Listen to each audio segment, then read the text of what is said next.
I thought the vampire companion bond was unbreakable. It's not exactly that I can't feel him. I do.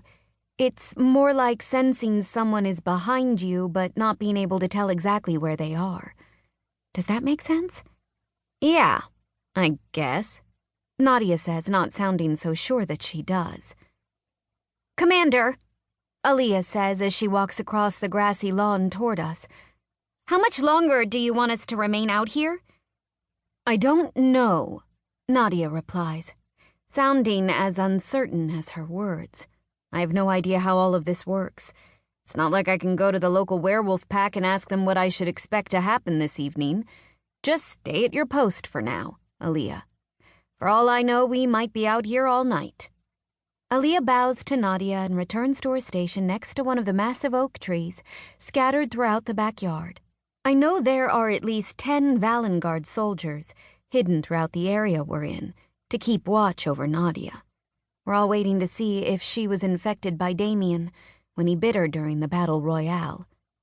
Earlier today, when I spoke to Gage Morgan, my one and only warlock friend, he told me that even if Nadia changes into a werewolf tonight, she should be able to remember who she is and recognize me as her friend. Since no Alfar has ever been a werewolf, none of us know exactly how the transformation will affect her mentally or physically.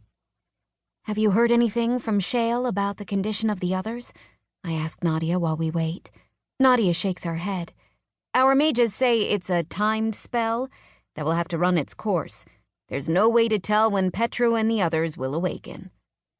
Not long after I woke up, after being attacked by Evie and losing Julian to Bathory's soul, which has taken complete control over his body, I asked Alden to go to the other vampires to make sure they were all right.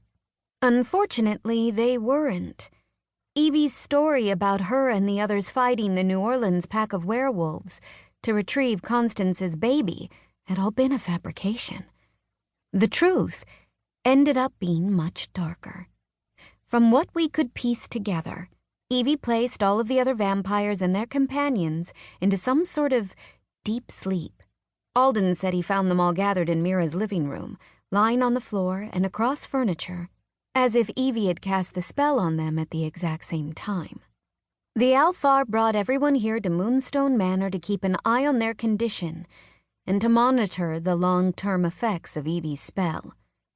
There isn't a whole lot they can do to help us with Evie anyway, I say despondently. We'll deal with her ourselves.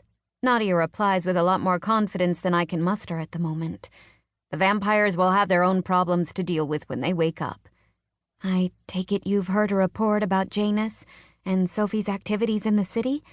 Do I even want to know what they've been up to the past few days? Nadia looks at me dubiously. I don't think you do, but I'm sure that won't stop you from asking me what I know. I tilt my head as I consider her for a moment. It seems like I should have been given the information before you were. Why is it that you know what's happening in New Orleans and I don't? The Queen and Alden thought you had enough to worry about right now. Nadia's gaze lowers to my stomach, meaningfully, before meeting my eyes again. Involuntarily, I lay a hand against my lower abdomen in a protective manner. I don't even know if what Artis said at the party is true, I remind Nadia. Or does everyone in Alfheim accept the word of a Valkyrie as the gospel truth? They never lie, she tells me. And, as far as our history has proven, they're always right.